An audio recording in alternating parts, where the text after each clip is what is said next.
Olá, meu irmão, minha irmã, graça e paz, sejam todos muito bem-vindos. Hoje, dia 13 de agosto de 2026, estamos novamente aqui caminhando pelas Escrituras, sempre com a palavra de Deus aberta, buscando encontrar nela a paz, graça e orientação para a nossa vida. Nós vamos nesse instante orar ao Senhor, pedindo a Ele a sua orientação. Oremos. Santo e bendito Deus, muito obrigado, Senhor, pelo dia de hoje que o Senhor nos concedeu. Obrigado, Senhor, pelas bênçãos a nós ofertadas. Bênçãos, meu Deus, que nós não somos merecedores. O Senhor tem cuidado de nós em todo o tempo, em todas as circunstâncias. E em nada, Senhor, nós somos merecedores disso, mas a sua generosidade nos assusta. Como tu és bom, Senhor. Obrigado, meu Deus, por momentos como esse. Obrigado, Senhor, pelo privilégio que temos de estudar a tua palavra. Abre agora, Senhor, o nosso entendimento, nos dá, Senhor, a capacidade de compreender a tua voz, mas também, Senhor, fala aos nossos corações, movendo os nossos corações para a tua vontade. Nós te pedimos isso no nome santo de Cristo Jesus. Amém. Queridos, abramos nossas Bíblias no Evangelho de João, capítulo 12. Nós vamos fazer hoje a leitura do versículo 44 ao versículo número 50. Então, abra comigo a sua Bíblia, Evangelho de João, capítulo 12, versículos de 44 a 50. Nos diz assim a palavra do Senhor. E Jesus clamou, dizendo: Quem crê em mim, crê não em mim, mas naquele que me enviou. E quem me vê a mim, vê aquele que me enviou. Eu vim como luz para o mundo, a fim de que todo aquele que crê em mim não pereça nas trevas, não permaneça nas trevas.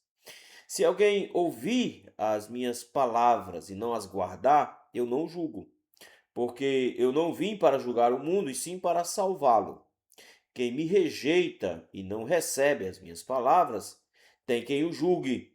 A própria palavra que tenho proferido, essa o julgará no último dia. Porque eu não tenho falado por mim mesmo, mas o Pai que me enviou, esse me tem prescrito o que dizer e o que anunciar. E sei que seu mandamento é a vida eterna.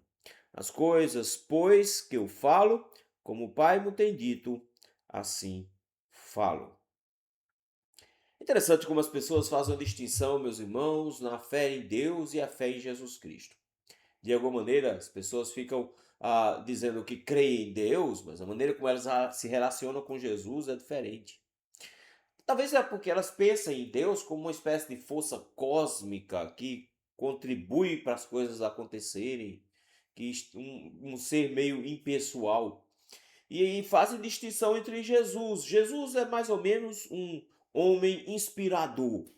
E assim, meus irmãos, a fé dessas pessoas é uma fé falha, uma fé morta, uma fé incapaz. Por quê? Porque elas não conhecem Cristo, muito menos conhecem a Deus. E por não conhecê-los, a sua fé é uma mera invenção humana, não é uma fé verdadeira. E às vezes, meus irmãos, assustadoramente, em nossas igrejas, nós encontramos pessoas assim, cuja fé é imaginária. Elas imaginam quem é Deus, imaginam quem é Jesus e elas acham que possuem a fé verdadeira.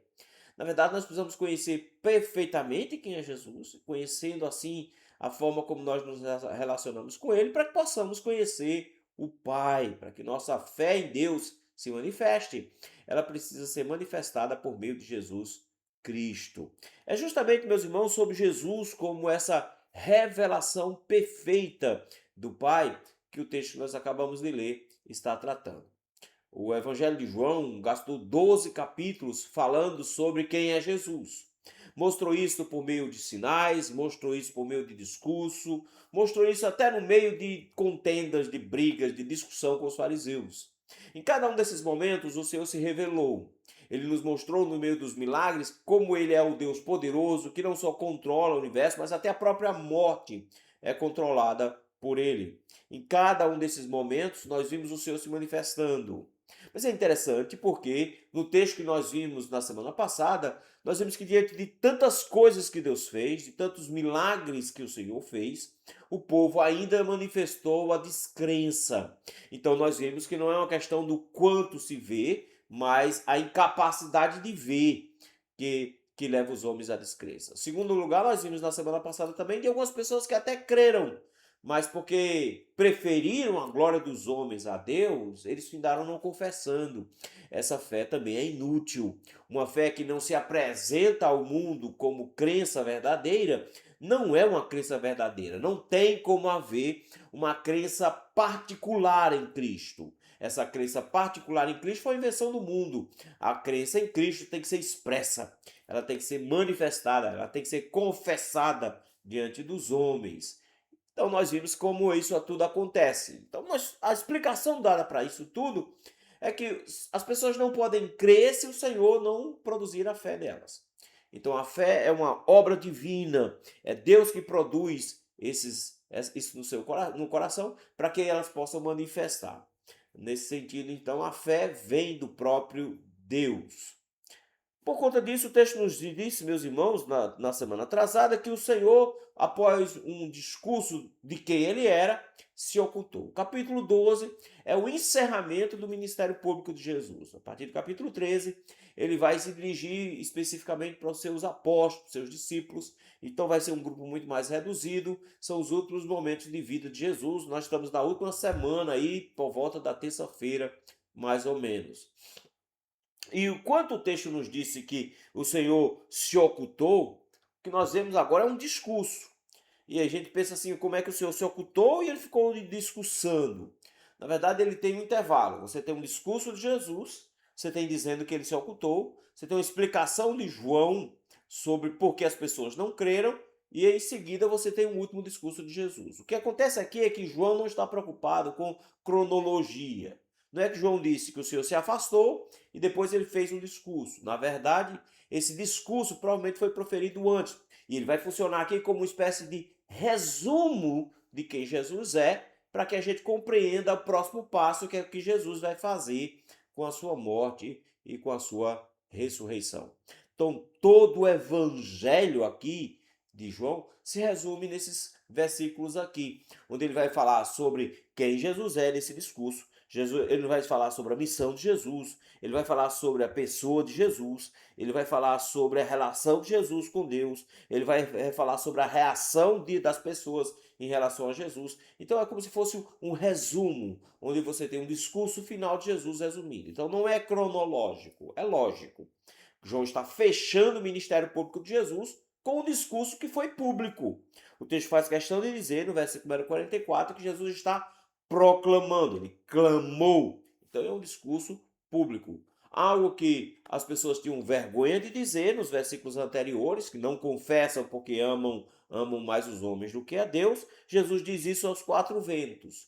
E enquanto ele faz isso, meus irmãos, ele manifesta essa relação que existe com o Pai, mas principalmente revela como ele é o responsável por nos revelar a pessoa do Pai, de como ele é aquele por meio de quem nós temos contato com o Pai. Ele é então a revelação definitiva de Deus. E é isso que eu gostaria de ver com os irmãos hoje à noite. Jesus como a revelação definitiva de Deus. O texto nos dá quatro verdades que demonstram que Jesus ele é a revelação definitiva de Deus. A primeira verdade está aí nos versículos 44 e 45. Jesus revela ao Pai, meus irmãos, porque torna Deus conhecido aos homens de forma direta. Veja aí versículo 44. E Jesus clamou dizendo: quem crê em mim, não em mim, mas naquele que me enviou. E quem vê a mim, vê aquele que me enviou. Note que tem duas expressões que Jesus vai estabelecer aqui: crer e ver. Ver, meus irmãos, não implica necessariamente em crer, mas crer implica necessariamente em ver, em relacionar-se, estar próximo. E ele coloca aqui um ponto bem interessante, meus irmãos, que ele parece dizer que não é para crer nele. Olha a expressão: quem crê em mim, crê não em mim, mas crê naquele que me enviou. Ele faz distinção entre ele e o Pai aqui, mas parece que ele está dizendo que não é para crer nele. Mas presta atenção na frase, que é importante isso aqui. Primeiro, ele está distinguindo ele do Pai. Então ele não está confundindo os dois. Note, tem ele e tem quem o enviou, que é o Pai. Então ele não está dizendo que são a mesma pessoa. Eles são a mesma essência, mas são pessoas distintas. por serem pessoas distintas, você tem o enviado e aquele que enviou, que é o próprio Pai. Nesse ponto, ele está fazendo uma relação dizendo que não é possível crer em Deus sem crer em Jesus. Olha como ele coloca: quem crê em mim, crer não em mim, mas naquele que me enviou. É como que dizendo que a crença em Deus só é possível se for por meio de Jesus. Esse é o ponto que ele está colocando. Ele não está dizendo que não é para crer nele. Ele está dizendo que é automático. Crer em Jesus é crer em Deus. Essa intensidade, na forma como ele coloca aqui, meus irmãos, é para nos lembrar de que não existe como conhecer o Pai sem conhecer a Cristo. Não é possível se relacionar com o Pai sem se relacionar com Cristo. Ele é o único caminho, ele vai dizer no capítulo de número 14. Não é possível acessar a Jesus sem ser por meio de Jesus. Aliás, acessar o Pai sem ser por meio de Jesus. Então eles não estão separados nesse sentido. Eles são separados enquanto pessoas, mas não é possível acessar um sem o outro. Por isso que ele usa a ideia: se você crê em mim, você está crendo no Pai. Da mesma forma, se você vê a mim, você vê o Pai. Mais à frente também, no capítulo 14, você vai ver apóstolos pedindo para Jesus justamente isso: Senhor, mostra-nos o Pai. E a resposta de Jesus é muito interessante. Eles: há tanto tempo eu estou convosco e ainda não me veis? Note que ele não está simplesmente confundindo as pessoas, mas ele está dizendo justamente que a revelação perfeita de Deus é a pessoa de Jesus Cristo e que nossa relação com Deus é por meio de Cristo. E o motivo é muito simples: ninguém jamais viu a Deus. É dito pelo próprio João. Lá no capítulo 1, versículo 18, João já disse isso: ninguém jamais viu ao Pai. Então, nesse sentido, como é que funciona essa relação? João também nos diz no versículo 18 do capítulo 1, que por meio do seu Filho, o unigênito, nos revelou o Pai. Para que eu possa conhecer, ou possa ver o Pai, eu tenho que ver a Jesus. Então não é possível essa relação direta com o Pai sem Jesus Cristo. Isso é importante, meus irmãos, porque às vezes a igreja evangélica brasileira acha que é possível essas relações diretas e nem parece que Jesus está no meio desse processo. Não tem como haver relação com o Pai sem uma relação por meio de Jesus Cristo. Não tem santos, não tem Nossa Senhora, não tem nada que possa servir de caminho. Só Jesus é o intermediário. Ele é o único mediador entre Deus e os homens. Jesus está dizendo que quando nós cremos nele, nós cremos no Pai. Nesse ponto aqui, meus irmãos, crer e ver o Pai só é possível se crer e ver a Jesus. Sem relacionamento com Jesus, sem crença em Jesus, não é possível se relacionar com Deus. Então nós encontramos em Cristo o acesso a Deus. É Ele que nos disponibiliza. Então não é possível, meus irmãos, falar sobre Deus sem falar naquele que é o que revela a Deus, que é Jesus Cristo. Toda a revelação de Deus está em Cristo. Por isso que o apóstolo Paulo coloca Cristo como sendo aquele que manifesta a plenitude do Pai.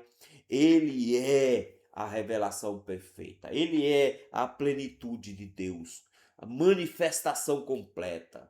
Nele vimos a glória de Deus Pai. Então, se eu quiser relacionar-me com o Pai, só é possível por meio de Jesus Cristo. Rejeitar então a Cristo, nós vamos ver, é rejeitar o próprio Pai. Então não é possível você pensar em Deus Pai como divino e Jesus como mero modelo de comportamento, de moral, de ética, alguma coisa desse tipo. Não é possível isso. Ou você enxerga Jesus como divino e o único meio de relacionamento com o Pai, ou você não tem relacionamento com o Pai. Então, nesse sentido, Jesus está mostrando que Ele é a revelação definitiva de Deus, porque Ele é quem nos apresenta o Pai e é por meio dele que nós cremos e vemos o Pai. Segunda verdade que o texto vai nos dar, meus irmãos, sobre Jesus como a revelação definitiva de Deus, está aí no versículo número 46. Jesus ilumina o mundo porque conduz os que creem para fora das das trevas. Versículo 46 parece ser muito um símbolo que ele já usou várias vezes. E é interessante isso, porque desde o capítulo 1, João vem falando sobre a luz. E aqui Jesus afirma: eu vim como luz para o mundo. Quando nós pensamos em luz para o mundo, nós temos uma ideia muito iluminista. Qual é a ideia iluminista? É que as trevas são falta de conhecimento.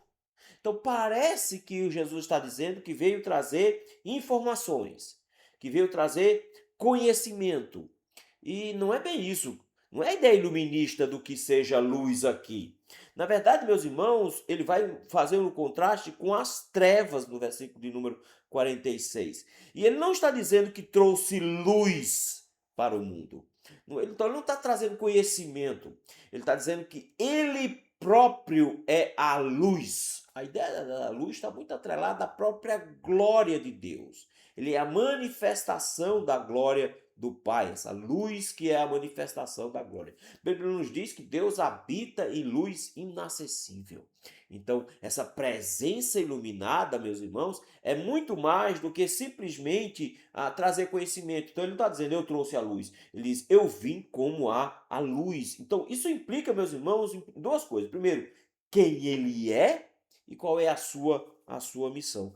Cristo, meus irmãos, tem um propósito, e o propósito é justamente conduzir as pessoas para a luz. É isso que ele diz. Eu vim como luz para o mundo, a fim de que todo aquele que crê em mim não permaneça em trevas. Olha o contraste aqui. Não permanecer em trevas. O mundo já está em trevas, mas ele diz que é possível que elas não permaneçam, não continuem. Como? Se a luz os resgata. Esse princípio que ele coloca aqui, meus irmãos, é que a luz, que é Cristo, ele vai nos conduzir para fora do império das trevas. E não é isso que o apóstolo Pedro coloca? Pedro nos lembra de que nós fomos escolhidos como raça eleita, nação santa, povo de propriedade exclusiva de Deus, sacerdócio real. Ele diz assim, a fim de proclamares as virtudes daquele que vos chamou das trevas para a sua maravilhosa luz. Então, luz é relacionamento. Luz aqui diz respeito a encontrar o próprio Cristo que ilumina a existência. Ele está dizendo que o papel dele é de salvação. Nós precisamos então ser conduzidos das trevas, que é o nosso lugar, para a luz, para não permanecermos nas trevas. Então, o ponto de contato das trevas aqui não é cegueira simplesmente, é incredulidade. Então, a incredulidade é o que mantém as pessoas nas trevas. Elas estão nas trevas porque não creem. Por isso que o princípio aqui por trás é todo que crê não permanece em trevas. Então, não é uma questão simplesmente do que eu sei, mas é uma questão de em quem eu confio. Se eu creio em Cristo, ele me coloca na luz, ele me transfere do reino das trevas para a sua maravilhosa luz. Então, meus irmãos, isso aqui é relacionamento perfeito, onde a fé nos conduz. E é muito bonita essa relação da luz. Porque pensa aí no princípio da criação lá de Gênesis capítulo 1. Primeira coisa que é dito lá, disse Deus, haja luz e houve luz. Primeira coisa é luz. Agora ele está dizendo que nessa recriação, a luz da criação está sendo revigorada. Cristo, meus irmãos, é aquele que produz essa obra agora não só criadora, lá em Gênesis 1, mas ele também é aquele que produz aquela recriação redentora aqui desse texto. Então ele está produzindo vida de novo, ele está produzindo tudo novamente. Nessa relação que nós temos agora, as trevas é a rejeição do Senhor. É por isso que no capítulo 1 de João já nos levantou esses aspectos lá. Olha lá, versículo de número 8, ele diz assim, João Batista não era a luz, mas veio para testificar da luz. E aí veja que interessante, o ponto dele é, a luz veio, versículo número 4. A vida estava nele, e a vida era a luz dos homens, a luz resplandece nas trevas, as trevas não prevalecem contra ela, Jesus é a verdadeira luz do versículo número 9, mas o mundo amou mais as trevas do que a luz. Então o problema é que o mundo amou mais as trevas. Mas Jesus veio disponibilizar essa relação, essa aproximação com ele, que infelizmente os homens não estão conseguindo ter. Quem é Jesus, então, aqui no texto? O texto já nos mostrou que ele é quem que revela ao Pai, ele é aquele que é a luz que ilumina os homens, que tira os homens das trevas. Terceira verdade, meus irmãos, que o texto nos mostra, aliás, que o texto nos demonstra que Jesus é a revelação definitiva de Deus, está aí no versículo número 47. Jesus salva o mundo porque sua missão é oferecer vida aos pecadores. 47 ele diz assim: se alguém ouvir as minhas palavras e não as guardar, eu não julgo, porque eu não vim para julgar o mundo, e sim para salvá-lo. É preciso entender aqui, meus irmãos, de forma muito cuidadosa o que ele está querendo dizer. Quando ele diz não julgo, ele não está dizendo que ele não há um juiz. Nós vamos ver isso nos versículos 48 a 50. Ele não está dizendo que haverá um juiz. Ele está falando da sua missão. O que é que ele veio fazer aqui na terra. Então ele já disse que não é possível se relacionar com o Pai sem ele. Ele já disse que ele é o responsável por tirar os homens das trevas para o relacionamento com a luz. Agora ele diz que ele faz isso porque essa é a sua missão. O ponto que ele coloca é ouvir as palavras dele. Ouvir, meus queridos, é muito mais do que simplesmente dar ouvidos a uma pregação. Note que ele complementa com guardar. Se alguém ouvir e não guardar, eu não julgo, porque não vim para julgar o mundo e sim para salvá-lo. O ponto que ele coloca é da rejeição das pessoas com relação ao evangelho. Ele está dizendo que é possível ouvir o evangelho, mas não guardar as palavras do evangelho. Não significa que Jesus não é juiz, mas ele está dizendo que a finalidade dele naquele momento, nessa primeira vinda, é muito específica. Ele veio buscar e salvar aquele que estava perdido. Lá no capítulo 3, se você voltar só mais um pouquinho, versículos 16 e 17, ele já tem nos dito isso. Olha o versículo 16 o que ele diz. Porque Deus amou o mundo de tal maneira que deu o seu Filho unigênito para que todo aquele que nele crê não pereça, mas tenha vida eterna. Porquanto Deus enviou o seu Filho ao mundo, não para que julgasse o mundo. Está vendo? Mas para que o mundo fosse salvo por ele. Ele não está dizendo que nunca vai haver um julgamento. Ele está dizendo o seguinte, que nesse momento existia uma porta de acesso. Como é que é possível ser resgatado das trevas para a luz? A resposta é crer, guardar os mandamentos. Mas se alguém não crê, ele diz, eu não estou aqui para julgar nesse momento. Então não é do tipo, não creu, já vai para o inferno, vou você condenar na hora. Ele está dizendo, não, eu estou disponibilizando sempre salvação. Porque o alvo de Jesus aqui é trazer salvação para as pessoas.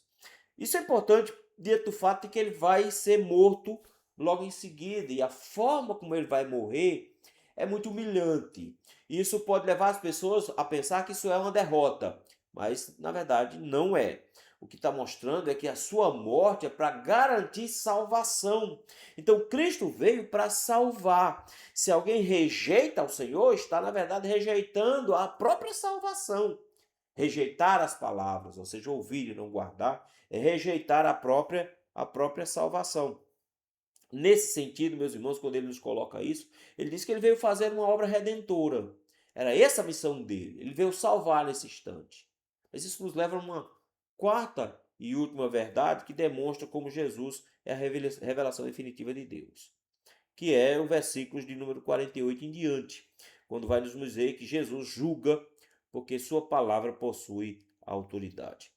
Enquanto o versículo 47 ele diz, eu não vim julgar agora, pelo menos. Não é agora a hora de julgar. Ele veio salvar. A porta da graça está aberta e disponível para a salvação. Mas no 48 e diante, ele explica essa rejeição agora. Quem me rejeita e não recebe as minhas palavras, tem quem o julgue.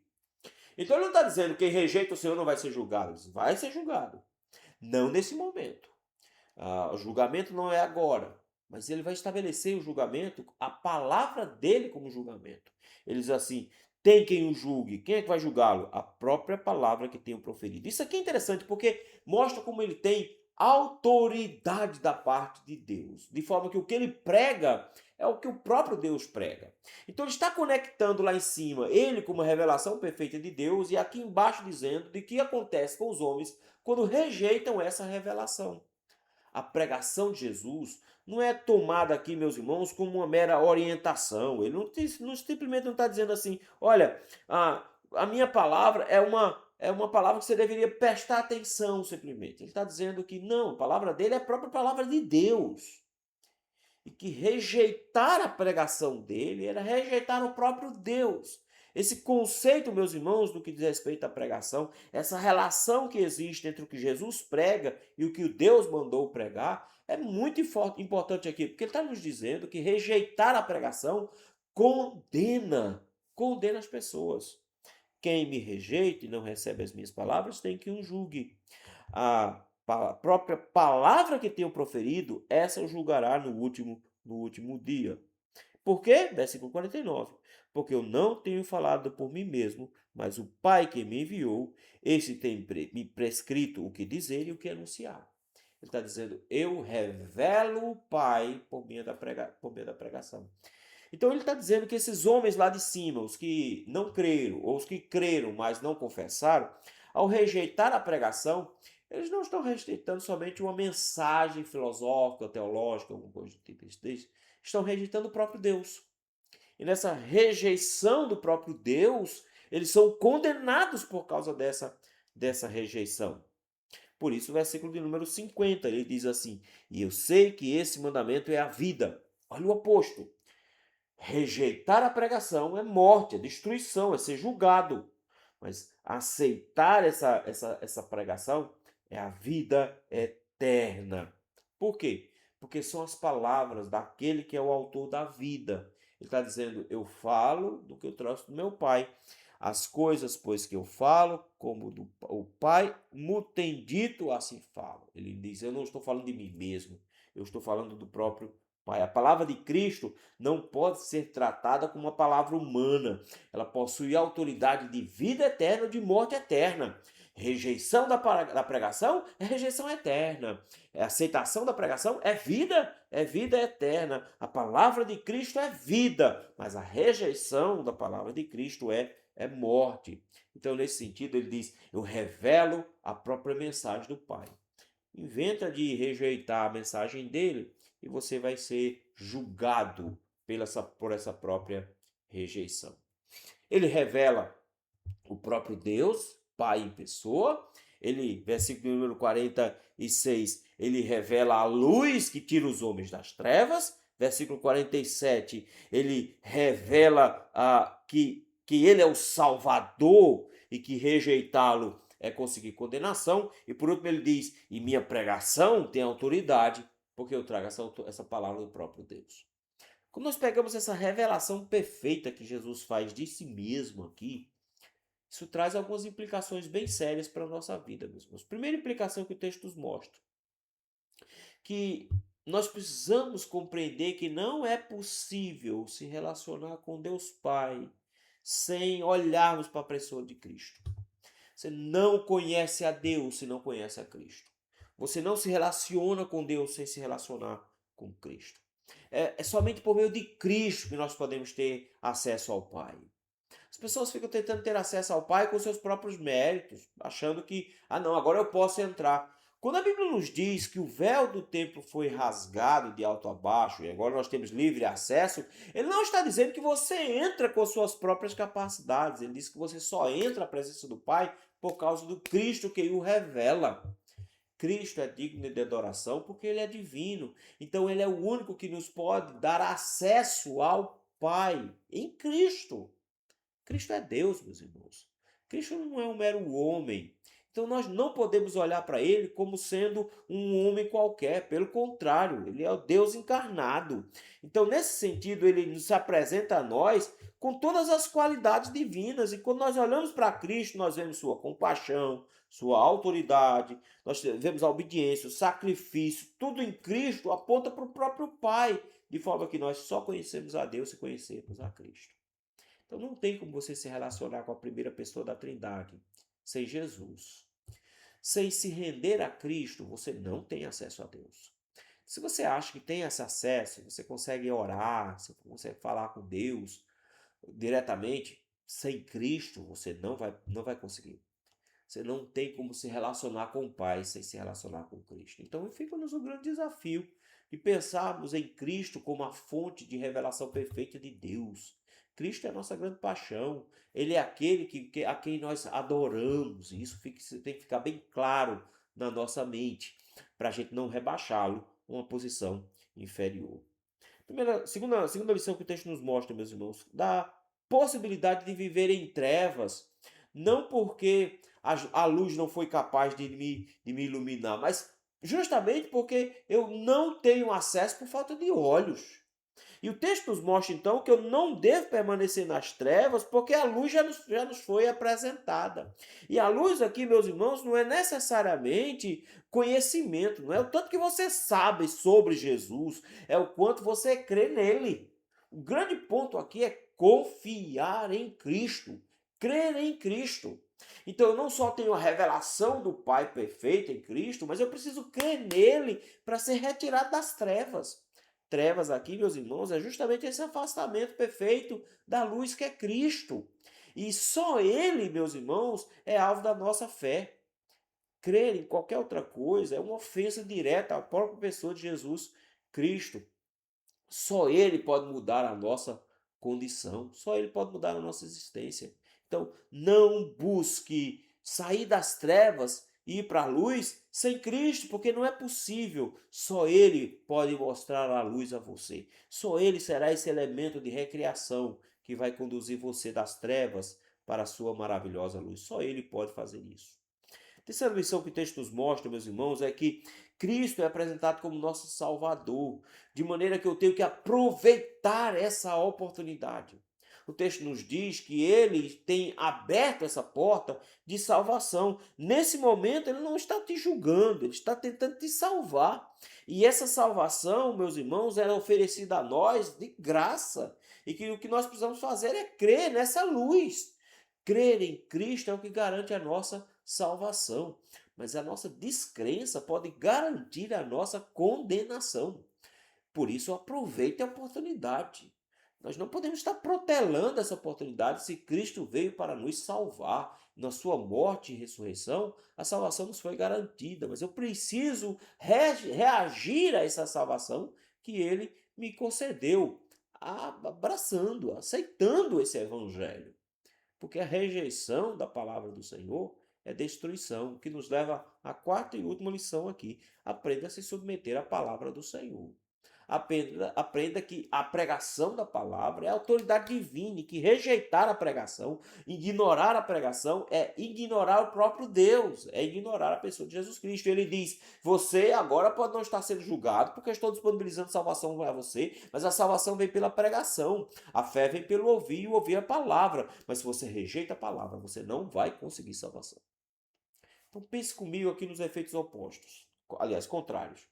Sem a pregação de Cristo, que é a autoridade de Deus, você não vai ter salvação. Sem salvação, você não vai obter a saída das trevas para a luz. Você vai morrer nas trevas. Morrendo nas trevas, sem Cristo, você não terá acesso a Deus. Notou como Cristo é tudo em nós? Cristo é aquele que nos revela a Deus. Cristo é aquele que é a luz que nos tira das trevas. Cristo é a nossa salvação. Cristo é a autoridade de palavra que nós possuímos.